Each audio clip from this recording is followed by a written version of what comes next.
Welcome to Where Parents Talk. My name is Lianne Castelino. Our guest today is a child development professional whose particular focus is on youth formation and leadership training. Michael Jacobus is also an author, a trainer, and an outdoor education specialist. He has spent more than 30 years working with camps, from administrator to facilitator. He is the executive director of Reset Summer Camp, an in-person clinical program supporting teens and young adults with technology or gaming addictions. Michael Jacobus is also a father of 3, and he joins us today from Orange County, California. Thank you so much for being here. My pleasure. Thank you for having me. Michael, you founded Reset Summer Camp back in 2018, and it was really born from your own lived experience. Can you take us through what you encountered with your own family? Well, my son, who is 30 now, when he was between 13 and 15, he became very gaming addicted. His particular game of choice was World of Warcraft. And his mom and I didn't know really what to do. We had never experienced anything like that before. I use the term white knuckled because we really had to white knuckle him through high school to get him off his gaming addiction. That gaming addiction lasted all through high school, and it was a real daily challenge to get him to complete his high school education. It's interesting because we're talking more than 15 years ago now, right? So where did you turn to for help? And was anything helpful for you and your wife at that time? That we didn't turn anywhere because there was nothing available. I was the summer camp director, so every summer I would go and run a camp. But those programs are filled with kids who want to be there and who come for the experience, and they come back next year and they invite their friends. So there was no, apart from like a wilderness program or a therapeutic boarding school, and he wasn't that far gone, but it was still a real challenge, and it was really just daily setting limits, having him break those limits, and trying to reinforce every day the importance of doing homework and family involvement and good night's sleep, because he would play until midnight, 1, 2 in the morning sometimes, and we would wonder why he's so sleepy when it's time to go to school. So it was a daily battle. You talk about it white knuckling it through that time for him and for you. I wonder what other emotions were you encountering? Because it does sound like a bit of a helpless feeling when you don't have really any support system to turn to of note, and you've got presumably other members of the family to consider as well. So, what were some of the emotions that you were feeling? Well, much like the parents I deal with now at Reset, we were feeling very helpless, that we had failed as parents, very ashamed and embarrassed that we allowed this situation to get like this. We had 2 other kids in the house, and they weren't addicted to games, and so it was very odd and a helpless feeling to be in that situation. When you look back on it now, what, if anything, could you or would you have done differently, do you think? We would have regulated gaming activity, and the smartphones weren't such a thing when my kids were young, but he had a gaming console in his room, and when I talk to parent groups all the time, I strictly warn against that. Because he's in his room and it's quiet, and you think he's doing his homework and everything's great, and that's not what's going on. What's going on is he's got his earphones in and he's playing a video game, and you can't hear anything because his earphones are on, and he's not getting anything done. And he's sneaking food, which is snack food and junk food, which is why he's not hungry for dinner. And then he'll say goodnight and go to sleep, and we'll go to sleep, and then he'll get up and turn his computer back on and be gaming again. So the strongest recommendation I always make is to remove gaming from the bedroom.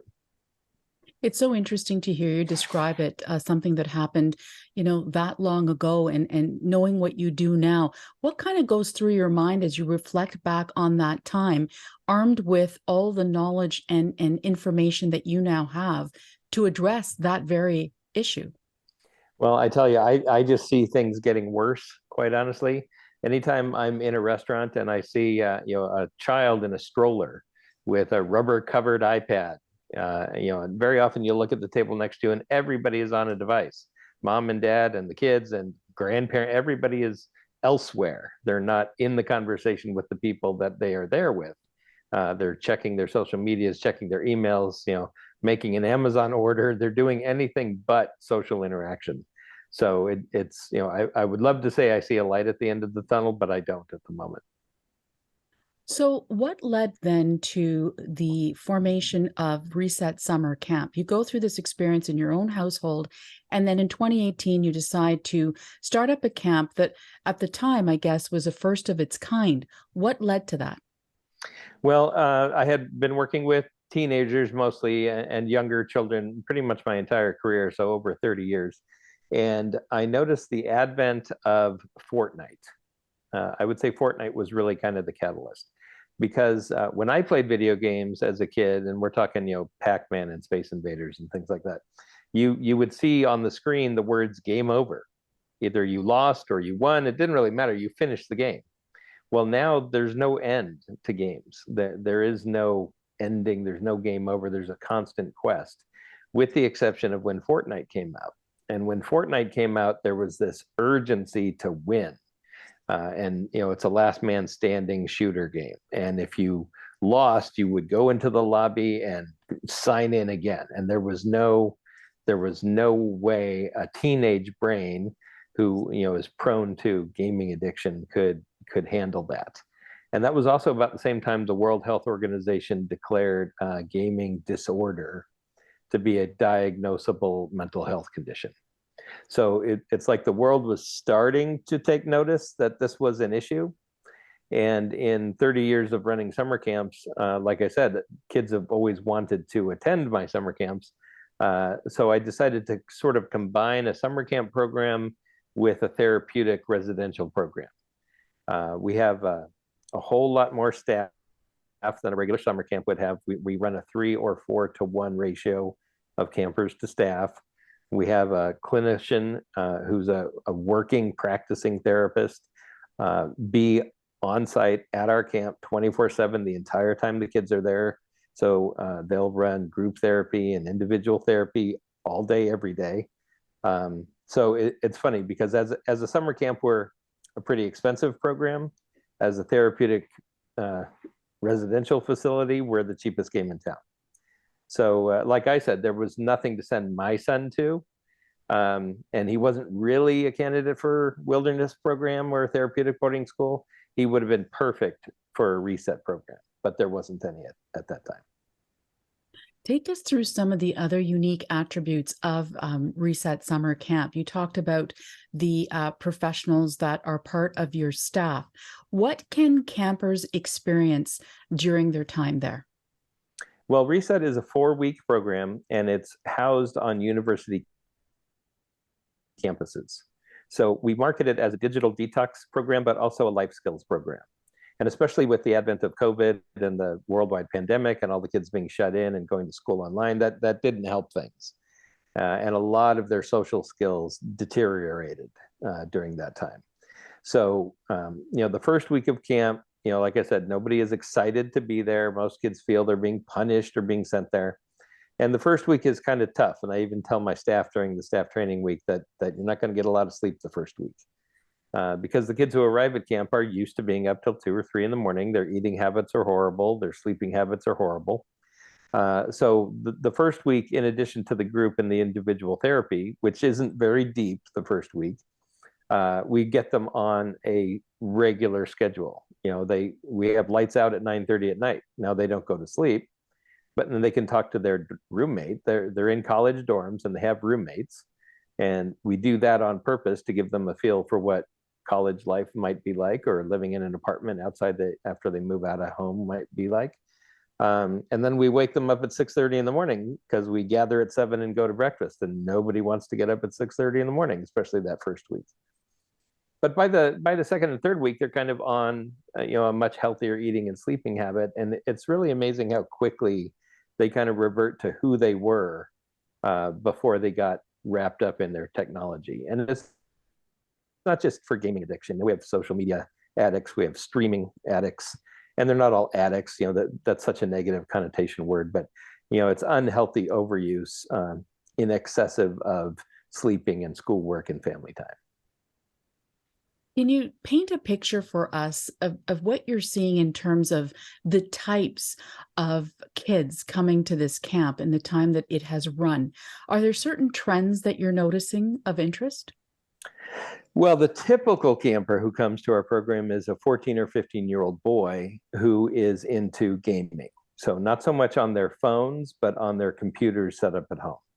That isn't to say we don't get girls who are gamers or girls who are into social media and other kids that are into other unhealthy tech addictions. But our typical camper is a boy, and they have very low self-esteem. They're usually not in really great shape because if they did play a sport, they haven't played in a couple of years because they got lost in technology. And all of them have caused their parents to reach kind of a breaking point, kind of the white knuckle point that I mentioned earlier, that they don't really know what to do. And they are unable to digitally detox these kids at home because the parents can't be everywhere 24/7. And they all have different environments and different other siblings. So we run the 4-week program. And it's funny because parents will ask me sometimes, is this program guaranteed? And I'll say, absolutely not. I can guarantee to detox your kid because they're going to be with me for 4 weeks and not have a device. But then we're going to send them home to the environment where the problem started. So during the camp, we will send emails to the parents, updates with how their kid is doing, but also recommendations that they take a look at their own lives and their own relationship with technology, the example they're setting. We recommend that they go digital free for a weekend. Whether they can do it or not is another story. And then we recommend they change the home environment. Like I said, pull the electronics out of their kids' room. We close the camp with a family workshop weekend. So at least one parent has to show up on Friday and stay till Sunday. And I'll hold up a Walmart alarm clock and I'll say, use this instead of your phone. Charge the phone in a neutral location, perhaps under lock and key if you need to. But get the technology out of the bedroom so they can concentrate on getting a good night's sleep. So you've got them in a different environment away from home. There's a strict, structured schedule. What else do you think that they're learning at this camp that they're not getting at home, clearly? Well, in addition to the therapy that I talked about, we do a lot of life skills. So we'll do a cooking class, and it's twice a week, every week that they're there. We'll have them do their own laundry, and many of them have never done their own laundry. So we take them through exactly how a washing machine works and how a dryer works and what a lint screen is and how much soap to use. And that's kind of embarrassing for some of the kids to not know, but if you've never been taught, you don't know. So in addition to regular how to live your life, we'll have classes on exactly what big tech wants from them. And it's not their enjoyment of playing the game or being on social media, it's their time and their money and their friends' time. We'll have a what's your financial footprint class. And we talk to them about exactly what it costs for them to live in their current situation. How often do they go to Starbucks? How many streaming services do they subscribe to? What is rent in their neighborhood? Because they're all going to be adults sooner or later, mostly sooner, and they're going to have to be out on their own. And some of them are going to have to deal with these expenses. So we talk about, when the kids arrive, we tell them, we're not here to tell you never to play games again or never to be on social media again. We're just here to teach you how to get what you want in life. And watching YouTube for 20 hours a day isn't the way to do it. So we try to get them to understand a healthy balance and the importance of social interaction, the importance of good grades so they have some college choices. The reason we hold the program at college campus is so they get a feel for what college life is like. We change their roommate assignments every week because it's uncomfortable, because life is uncomfortable sometimes. Sometimes you get a great roommate. Sometimes you get a roommate you don't get along with so well. And dealing with that situation is part of learning how to be an adult. So if I'm a parent listening to you talk about your own experience, this camp, the structure, the fact that, there's also advice provided for parents on looking at themselves as well. Like, how, when I'm listening to you, how do I, as a parent, try to incorporate some of what you have just described that you do at camp in my own home? And will that work, or does it need to get to the end of the line or become a dire situation in order for the child to get the appropriate help that they need? Well, it all depends on where they are on the journey with their kid. And what's funny is every kid is different. You know, we talk to parents all the time who have one kid who's really addicted to the internet or gaming or whatever, and they might have two or three siblings that don't have an issue. So it's not necessarily the family or the home environment. It could just be that one kid and their psychological makeup that makes, you know, technology more attractive or addictive to them. Um, when I talk to, I'll do talks sometimes with grammar school parents, and I'll explain what my camp is and what my program is. And I'll always start by saying, I don't want your kid at my camp. I want you to get ahead of this right now. Monitor their screen time, monitor who they're chatting with online, play the game with them if that's what they want to do, even if you don't want to. I mean, the more parent involvement in the kids' lives on a day-to-day basis, the less likely you are to need my program. Michael, how would you describe what healthy, self-moderated use of video gaming, social media, streaming, etc., looks like to you? Well, healthy self-moderation means that it's not a primary focus in your life. So if you're getting good sleep, if you're doing well in school, if you're interacting with your family, you know, so many families today don't have a family dinner, not even once a week. Everyone's just winging it.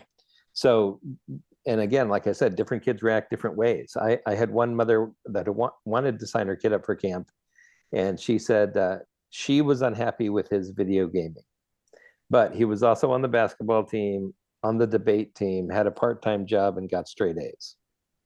And I'm like, I don't think he would be a good fit for our program, because it sounds like he's regulating. You might not be happy with the time he's spending. And that can be something communication-wise you can talk to your son about. But you know, you can't just sign your kid up for our program. You fill out an application, and it gets screened by our clinical director, who will then call the parent back and discuss the answers to the questions on the application. And mostly we're trying to screen out anger management kids, or sexual deviation kids, or substance abuse kids, because we're not a detox for marijuana or alcohol. We're not that kind of program. And we had one mother call and say she wanted to sign her daughter up, who had come at her with a knife when she turned the Wi-Fi off, and the police had already been to the house twice this month.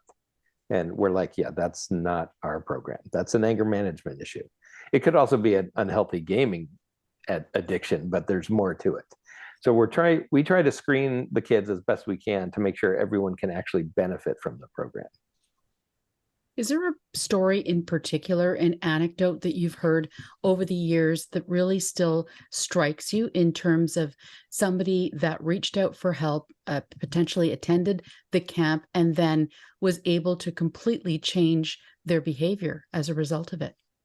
We actually have many stories like that. One of my favorite is a kid who was getting D's and F's in school.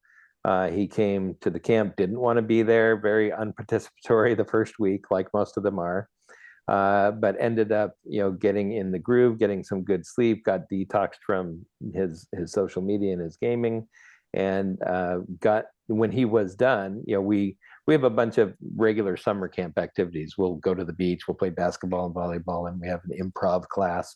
And he really got into the improv class, and he ended up joining his high school drama team. And I actually went to one of his plays, and he was really good. And then he went out for the football team, and now he's a student at Ole Miss on the football team and in the drama program. So, and his parents totally credit the camp for that, because they didn't know what to do. They were white knuckling, you know, just to get through the day with him. And, you know, to us, it's really to detox them, get them off their screens, and open their eyes to some new possibilities. Given what we know today and what we see in the news, the headlines, you mentioned the World Health Organization officially recognizing gaming disorder a few years ago, the global epidemic of youth mental health as it currently stands. Do you believe that the average parent is taking technology and device addiction and, social media attachment, all these things seriously enough? Absolutely not. And I wish I had a better answer, because the parents are just as addicted, but they're addicted in different ways. Technology was supposed to make our lives easier, but it's really just caused things to be quicker and faster. And we're doing this Zoom call on a Saturday. 10 years ago, we would never schedule an appointment on a weekend, but it's available and we have the time, so we're doing it. But you and I have, a healthy relationship with tech, and it doesn't dominate our lives. So many stories in the news today are kids getting drugs through Snapchat or something, and then the drugs are laced with fentanyl, and the kid dies and things like that. And the parents want to know, what to do about it. And sadly, I think it starts with your kid's access to social media platforms and not knowing what your kid is up to. And when I talk to parent groups, I'll be asked to speak sometimes on the dangers of social media or something like that, and I'll talk about 5 or 6 different platforms. And when I'm done, I'll say, now you can forget everything I just said, because while I've been talking, 6 new platforms have been launched, and 2 new apps, and 3 new games, and there just is no way a parent can keep up with everything their child is being bombarded with, other than communicating with their child and having their child show them on their device what they're doing, who they're chatting with, and for parents to reach out. I've often said, I've asked kids at camp, how many of you have online friends you've never met in person? And everyone raises their hands. And I'll say, how do you know that that person is who they say they are? And then I'll get different answers. Well, this person goes to the neighboring school and they're friends with this person that I do know, and that's all fine. But if you truly don't know somebody that you're chatting with, I recommend that you open up a FaceTime or a Zoom call with them. And you really want to make your parents happy, have your parents and their parents in the room, so you can actually meet in person, even though it's via Zoom. So you can tell if the person is who they say they are. And if the person rejects, that invitation, then that should be a red flag. But I've even had parents say, I've recommended parents, reach out to the parents of the kids that their child is playing online with, mostly to kind of schedule, for lack of a better term, play dates. If your kid is playing a game, say it's World of Warcraft, online with 3 of their school friends, then all the parents should be talking and decide that from 4 to 6, that's what they're going to do. And then at 6, we turn it off. So there's no complaining that, oh, I just got on, or my friend just got on, why do I have to go off? And I even get pushback from parents on that recommendation. I had one mother say, well, my son's best friend is Asian and his parents only speak Mandarin, and I don't know how to communicate with them. And I opened up Google Translate on my phone. I said, I spent a month in China. I don't speak Mandarin. You try Google Translate. Make the effort. And so many parents today, and it's not just parents, it's just how the world is. It's becoming so much smaller and so much easier just to stay in your little bubble and not reach out and not socialize with anybody. That, like I said, I don't see it getting better anytime soon. Michael, can you take us through a little bit of the therapy and the clinical aspect of the camp? What exactly is the type of help that a camper is going to get within that space? Well, the group therapy, like I said, happens twice a week for everybody. Now, they're broken down. It depends how many kids are in our program at any given time. But the therapist will break them down into groups of, say, 6. And there will be group therapy, which is all about why they were sent here, what addiction means, what healthy balance looks like, things like that. But then interspersed with all the group therapy is individual therapy. And the individual therapy, what I like about our program and the camp in general, is the individual therapy doesn't happen, Thursday at 4:30 for 45 minutes. It's not a scheduled thing. because the therapists are members of the staff and they're there 24/7. The therapy happens on the walk to lunch or sitting at the beach or in a walk after dinner. The therapist that we use in California, we're very fortunate because she brings her husband and he is also a therapist, and she brings her dog. So I've seen her take her dog on 100 walks with 100 different kids, and they can be 10 minutes, they can be an hour, and that's where she breaks down the individual details of what is going on in that child's actual life. And we've had things from very minor issues with disagreeing with parents and discipline procedures to reporting of abusive behaviors, and every kid is different, and some kids really need to be there and really need our program and really need to understand what's going on, and some kids don't really have that big a problem. It's more the family dynamic and the parents that have an issue, but we don't know that until the kid gets into the program. So along those lines, then, how does a parent determine if their child does need something like Reset Summer Camp, does need something like digital rehab? Well, we'll talk to parents and we'll say, if the typical camper that comes to our program, their grades are falling, like sharply falling. They're almost flunking out of school. The home situation is horrible. They're locked in their rooms, they're playing the video games, they're not engaging in family activities, they're not coming down for meals. If they call mom a bitch when she says it's time for dinner, turn off the game, that's pretty much our kid. If they're coming at mom with a knife when she says we're turning off the Wi-Fi, that's a little beyond the line. But parents really kind of know, that their efforts are falling on deaf ears. And when they feel like they've reached the end of their rope and they don't know what to do and they're white knuckling, like I told you in the beginning, that's when they need to send their kid to a detox, which is what our program is primarily. In the summer of 2023, Reset Summer Camp is going to enter Canada. I wonder what made you decide to come to Canada. It'll be at Bishop's University in Sherbrooke, Quebec, we should mention. So what made you decide to create a Canadian version of this camp, and why was this particular location chosen? Well, we get kids from all over the country and from some internationals. We've had kids from Canada every year we've done this program. So we've gotten a lot of parent requests for, when are you going to open a program in Canada? And also being at Bishop's University, that's very close to the Vermont border, which is kind of the extreme East Coast. So parents who don't want to travel to California for our program, they have an option, even if they're in the US, they have an option to maybe just go north of the border over there. So that is a licensed program. A friend of mine who's been a camp director almost as long as I have, who's mostly worked with special needs camping, is the licensee that's running that program.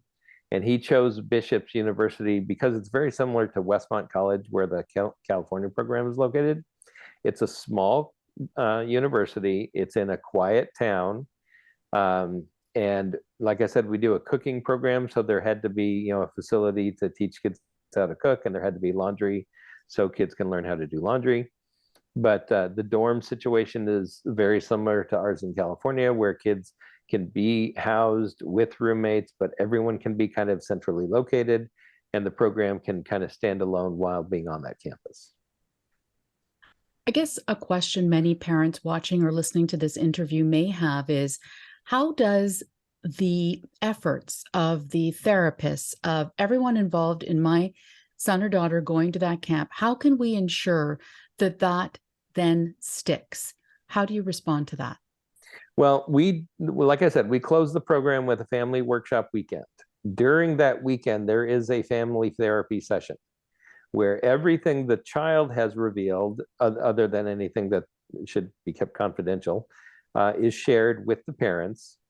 And everything we talk to the parents about is kind of reinforcing everything we've emailed them the whole 4 weeks. So, and part of our intake process is, you have to agree to attend the family workshop, to participate in the therapy, and participate in the aftercare. And the aftercare is 8 weeks of communication after the kid goes home, really just to make sure that things are sticking. that the parents are sticking to their guns, that the kids are cooperating and doing the things that they learned at camp, and that they're having a healthier relationship with technology. And then Yeah, go I'm ahead. sorry. And then if further intervention is needed, our therapist will recommend a family therapy in the hometown of whoever the camper is. And how often is that the case? About 20% of the time, there's a recommendation to continue with therapy. But a lot of that plays into the dynamic of the family too. The first year we did our family workshop, we had one set of parents sitting in the back of the room, and they were both on their phone the whole time.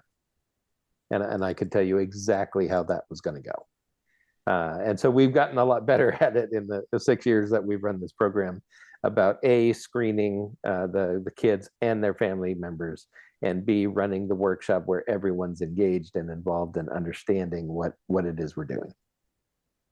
You've been very candid in this interview, Michael, about describing the problem as, in your view, probably getting worse before it gets better in many respects.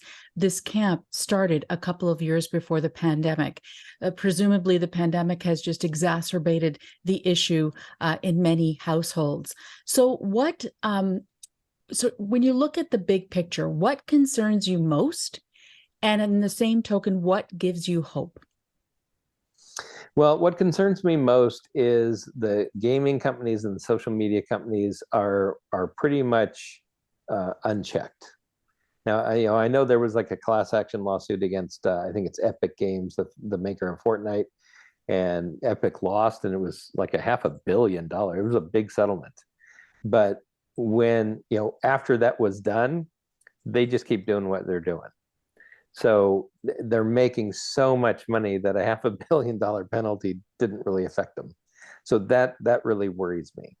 And every action a parent group or a government takes to restrain or control can be bypassed by a savvy kid to get more time on that app, or more time in that social media platform, or more time on that game.